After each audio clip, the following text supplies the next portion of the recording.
So I'll just try to rush through in whatever time we have left on this. So I wanted to start from a basic. What? Sorry, it wasn't mirroring correctly. You can go ahead though. Okay, yeah, I wanted to start with a basic, history of Polygon, timeline of Polygon, and then, what we are thinking in terms of the ecosystem DAOs that are coming in, and network also, like in a sense, network also is a DAO, right? In the sense that it's run by the validators, and the validator community takes decisions on related to the discussion or decisions on the network. So that's, let's start with a brief journey, like, where and why I'm saying this is, I'll come back to that. We started in 2017, rebranded to Polygon from Matic in 2021. And since then, we have launched like, multiple products, which includes Polygon POS chain.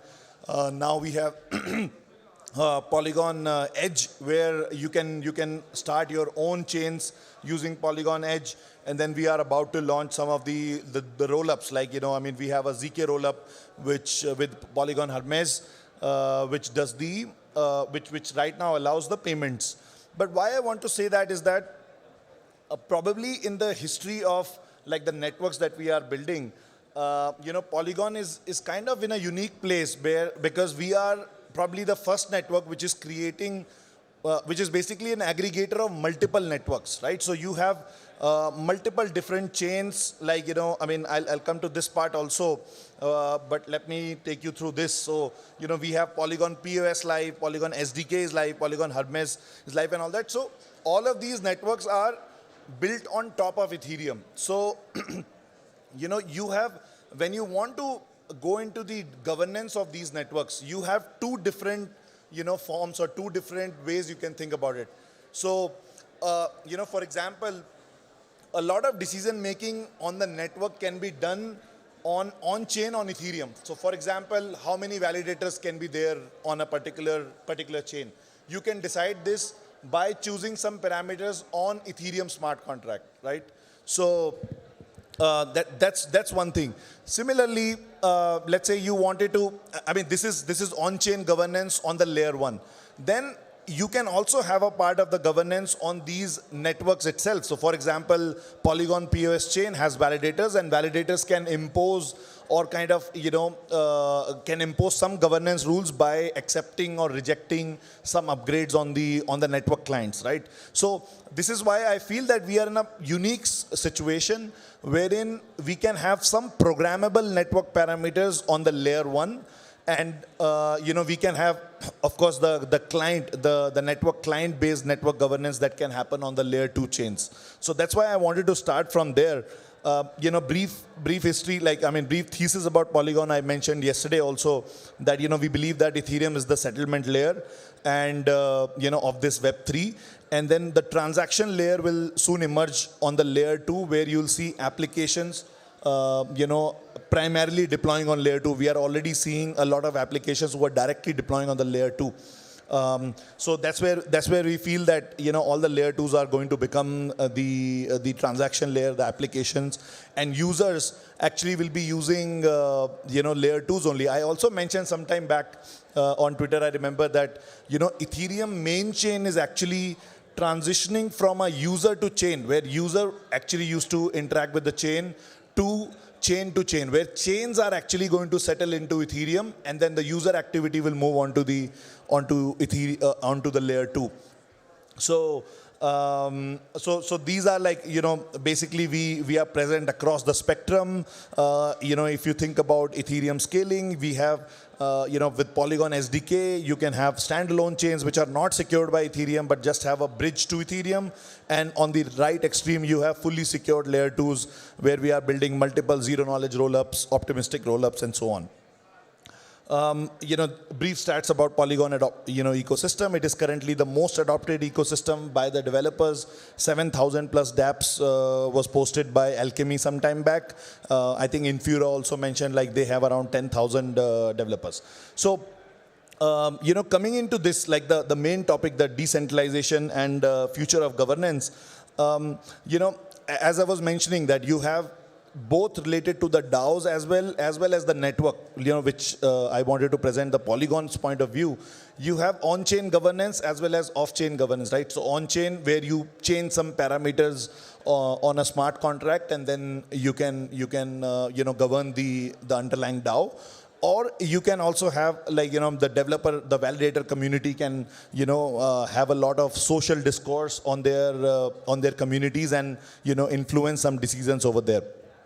I mean, the main dilemma on the governance side is this, that we all want to eliminate the third parties, but, you know, like, we realize that with all this history of the DAOs in the past, you know, a few days, few months or years, I would say, it is, you know, it is there that those validator communities, or not validator as in the DAO communities, the token holders, you know, govern the DAOs, and it's really hard to completely remove the, let's say, the powerful people in a particular community. So there are multiple, you know, kind of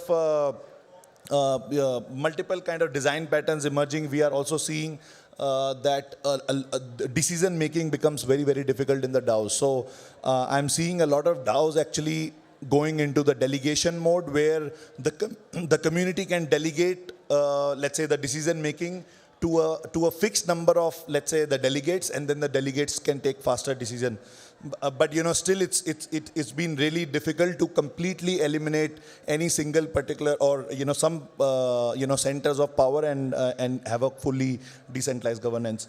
I mean, we know that the timeline of you know, DAOs, and then, you know, this is the time when we are seeing a lot of DAOs coming in, and that's why these governance and these parameters, the tooling is becoming very, very you know, prominent. So I mentioned that, you know, a network like governance again is applicable on the networks also. So you have 3 different kinds of governance for, let's say, this is again in the context of Polygon. For example, validator governance and community governance, these are already live. The network governance fully, you know, where you can change network parameters from Ethereum, is still work in progress. You know, some of the things that could be helpful for the people who are right now looking into DAOs is some of this tooling that is available on the DAO. So Snapshot, where you know, you can actually have votes without having a fully deployed smart contract DAO. You can actually have some parameters, based on some parameters, you can have some sort of voting. Similarly, you have DWork, which is like a Web3 bounty board. You have tools like Sobol, which are providing like decentralized operations and grants program. We are using them, let's say, in the Polygon ecosystem DAO. Gnosis Safe can be used for the DAO and treasury. And Discord and Discourse are being used for the communication and, you know, community decision making before you go for on-chain voting. So some of these toolings is very helpful. And if you guys, some of you guys are looking into, you know, do something in the DAOs, this would be a, you know, these tools are good point to start with. You know, I mean, some of the challenges at decentralized governance, you know, like plutocracy and meritocracy, kind of, you know, there's always a kind of war between these two side of things. You always have some whales holding large amount of tokens in a particular DAO, and you know, you have the real contributors. So how do you kind of you know, balance these two power centers? I mean, Vitalik had proposed quadratic voting some time back, so it has been experimented in Gitcoin and various other places. But, you know, we still are, I think, far away from the ideal solutions on this.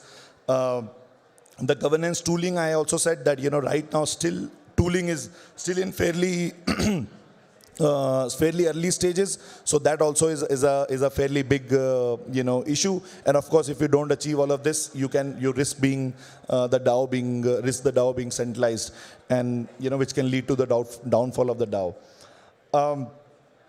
You know, like opportunities for decentralized governance. You know, like why we. Like I am a big proponent of progressive decentralization, because, you know, we know, without naming the projects, like some projects decentralize too fast, and then the decision making in those projects becomes way too, slow, and it becomes very hard to make large impacts. So, sharing an example from Polygon side, like we have always believed in the progressive decentralization, and we are moving slowly towards that goal. So even now we don't believe that we'll fully decentralize the treasury operations or business operations in the next 2 to 3 years, right? Because we believe that there is a lot to be done on the adoption side, and for that we need fast decision making. Innovation on the governance side is also growing extremely high. There are multiple things that are happening, multiple tools that are being created, multiple ways of voting and decentralizing power within the communities. Like how do you distribute the decision-making power within the community? As I was mentioning, that you always have a dichotomy between whether you should allow a large number of people to participate in voting or making the decisions, and then how fast you can take the decisions, right? So there's always a kind of tug of war between these two things. And I'm seeing that the delegated, like sub-DAO kind of concepts, where you have a big sub-DAO but individual decision making can be delegated to these sub-DAOs, is becoming bigger and bigger. And then each sub-DAO might have their delegates, which community chooses. Let's say there is an investment DAO, the community chooses who are going to be the GPs of this, let's say this investment sub-DAO. So similarly, and if the GPs are not doing good work, community can replace them and things like that. So those kind of things are also happening pretty well. So I think we are running out of time. Thank you so much. Yep. Thanks a lot.